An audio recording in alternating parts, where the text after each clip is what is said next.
foul on Reese. Reese gets up right away. Now, when I saw this live, I was literally screaming no. I was like, not again. I was speechless. They did call a flagrant one on Caitlin Clark. She essentially said it was either Angel gets a wide open layup or we send her to the free throw line. It was a basketball play. Angel Reese just got suspended for her insane verbal assault on Caitlin Clark during their very first game. Like, seriously, was she holding a grudge since last season or just bored of being ignored? Her jersey, she was saying stuff to Caitlin and kind of walking down the sideline. I thought that was too excessive. She kept yelling the F word at Clark over and over again right there on the court, like she completely forgot where she was. Nobody got hurt in the play. They called it a flagrant one. However, I don't believe it was a flagrant one. I think it was a hard, common foul. And before anyone starts blaming Clark for grabbing her arm, calm down. That's literally just normal basketball defense, not a crime. And let me be honest, ever since Caitlin Clark stepped foot onto a WNBA court, she has been treated less like a basketball player and more like a high-scoring punching bag. It's very different than some of the plays that we saw last season where the ball wasn't even in play and players were coming over and checking other players. Apparently, dropping dimes and drilling logo threes is some kind of sin in this league, one that must be punished with bruises, elbows, and full contact defense. Which is crazy. But if you guys remember the Kennedy Carter foul from last season where she came up and bodied Caitlin Clark and Caitlin Clark didn't even have the ball wasn't even inbounded yet. Like, that's not a basketball play. From Kennedy Carter's cheap shot last season to Diamond DeShield's personal crash course in unsportsmanlike conduct, Clark has become a magnet for fouls that mysteriously don't exist in the rulebook. And yet, she doesn't whine. She just keeps playing. That's not going for the basketball, that's going for the person. But how many fouls does it take before we call it what it is? Targeted harassment dressed up as competition. The league has never seen anything like it. Not just her shooting range, but her tolerance for cheap shots. If mental toughness was a stat, she'd be leading that column too. Still, no amount of self-control could stop what happened in Game 1.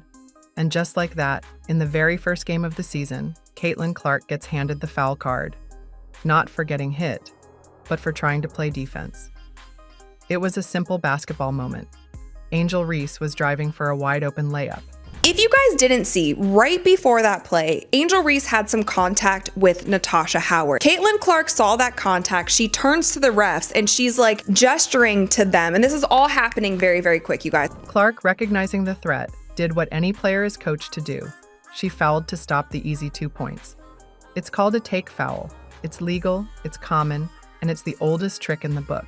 She turns to the ref, she's gesturing to them because she believed that Angel Reese fouled Natasha Howard. Now from that, Angel Reese gets the ball. Caitlin Clark realizes she is about to go up for what seems like a wide open layup. Caitlin Clark runs over and fouls her hard and Angel Reese falls to the ground. But the referees, perhaps feeling theatrical, decided that this basic strategy was instead a flagrant one.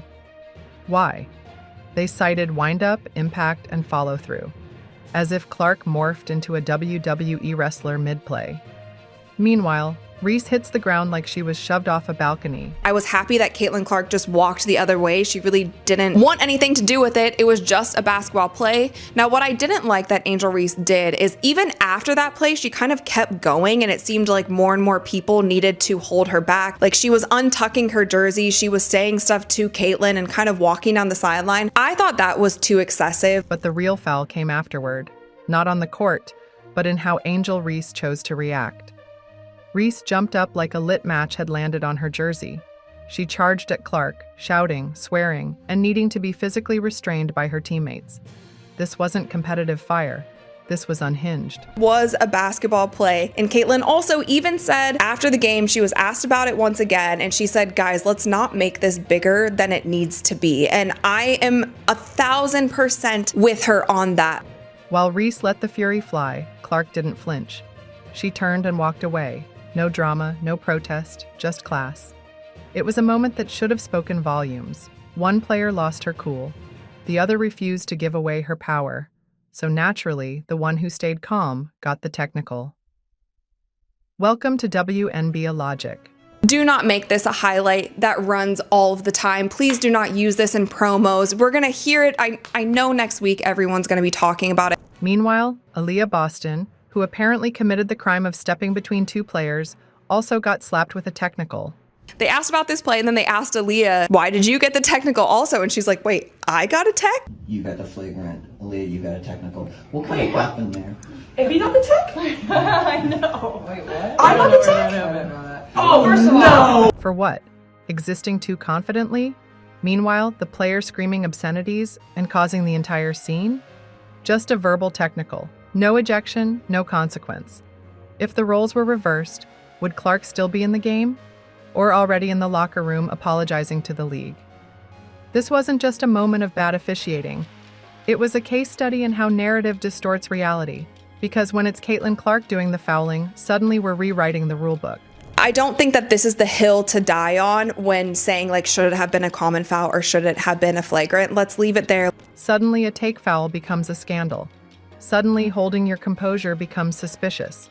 And because it's Angel Reese on the receiving end, the internet mobilizes, not to question what happened, but to justify what they wanted to see.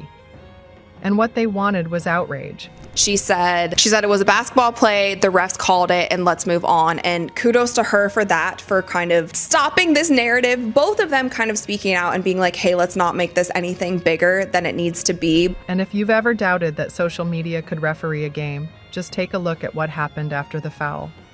The moment Caitlin Clark made contact with Angel Reese, the Twitter jury clocked in. Weekend 1 in the WNBA, Indiana Fever versus Chicago Sky, and we get a play like that. If you guys were on my live, you saw.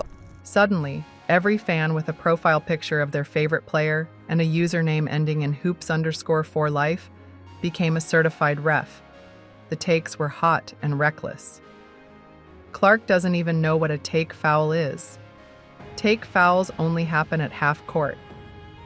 Basic basketball IQ evaporated in real time as the need to dunk on Caitlin overruled the urge to Google. But it's easier to hate a player than it is to learn the rules of the game they dominate. Poor people. If somebody has a wide open layup and you have a foul to give, it is in your best interest to foul that shooter so that they don't get an easy 2 points. Let's clear this up once and for all. Take fouls can happen anywhere on the floor. The NBA rulebook distinguishes transition take fouls from standard ones, but the core concept is simple. If you foul to stop a scoring opportunity, it's a take foul. And what Caitlin said during an interview with Holly Rowe, she essentially said it was either Angel gets a wide open layup or we send her to the free throw line. It was a basketball play. There was nothing malicious behind it. Clark did exactly that. No malice, no dirty hit, just strategic, smart defense. But once the clip hit social media, logic didn't stand a chance. The play was no longer about context. It was about whom you liked more and whom you already hated. Went for the ball, she went across her body. Now Angel got tied up in it and she did fall down. Facts became irrelevant. The second feelings became law. Angel Reese supporters came out swinging, not with analysis, but with insults disguised as basketball commentary. They rewrote the meaning of the foul, erased the replay evidence, and turned Clark into a villain for daring to play defense. Meanwhile, Caitlin's fans had receipts. Last season, Reese clocked Clark in the head and no one flinched. No foul, no flagrant, no outrage. The double standard wasn't subtle. It was screaming through every tweet. But the louder Clark fans pushed back, the louder they were drowned out by emotion over evidence. It's not about what happened, it's about who it happened to. And while Twitter was busy deciding who deserved to be dragged, Indiana was busy dragging Chicago straight out of the arena. The actual game? A bloodbath. Manufactured rivalry, which, by the way, you guys, the Indiana Fever beat the Sky by nearly 40 points. A 93-58 demolition job that no one seemed to care about because drama clicked better than domination. Recorded a triple-double, 20 points, 10 assists, and 10 rebounds. Wait, did she get the triple-double? Did we get it? You guys are saying that she got it. Did she get it? Oh, she got it! Let's go! Caitlin Clark didn't just lead her team. She made WNBA history with a triple-double in her season opener. That's 20 points, 10 rebounds, and 10 assists. Plus 4 blocks, because why not? And yet, all anyone talked about was the foul, not the fact that she outplayed an entire roster. How well spaced this scoring is. And also, you guys, if you look at the final score, I predicted this before the season even started. I said that the Indiana Fever was going to lead the league in points scored per game. Meanwhile, the player who didn't know basketball made it look effortless against professionals. Aaliyah Boston had the kind of game that should have shut her critics up for good. 19 points, 13 rebounds, and 5 soul-snatching blocks. She was everywhere, on the glass, in the paint, and in Chicago's nightmares. And they are getting hands on the balls. They are rotating so much better. They had so many steals. Caitlin also, by the way, had 4 blocks. She had 4 blocks. Aaliyah Boston had 5 blocks. And I want to say this about Aaliyah Boston. She stepped up so much in the second half. After a shaky preseason and media doubt, this was her redemption tour's opening act. Then there was DeWanna Bonner, casually dropping a quiet 7 points and, oh yeah, becoming the 3rd highest scorer in WNBA history.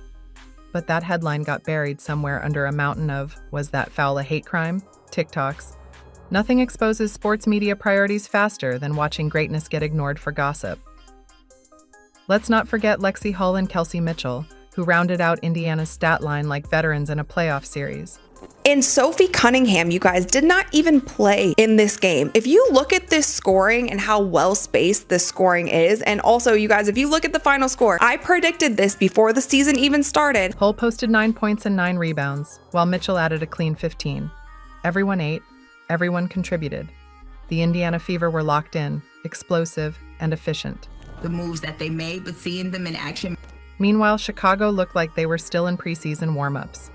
They shot 29% from the field, 22% from 3, and showed all the offensive rhythm of a middle school layup drill.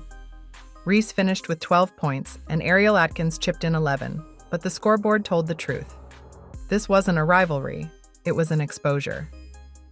Which brings us to the looming elephant in the room. Should Angel Reese be suspended? Because if we're being honest, the question isn't whether she went too far, it's whether the league has the guts to admit it. Unnecessary contact from Clark. Yeah, I agree with you. And We've seen players fined and benched for less than what Angel did post-whistle. She didn't just respond, she escalated. Her verbal abuse, body language, and continued aggression after being separated crossed every line the league says it wants to enforce. If this wasn't suspension-worthy, then what is?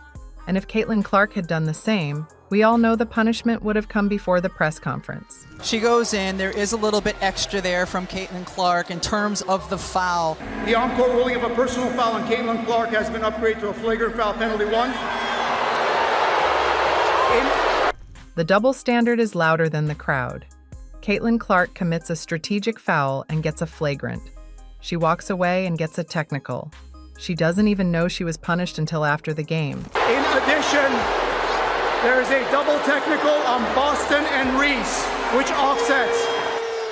So there you go. Angel Reese charges, shouts, has to be held back, and gets to finish the game like nothing happened.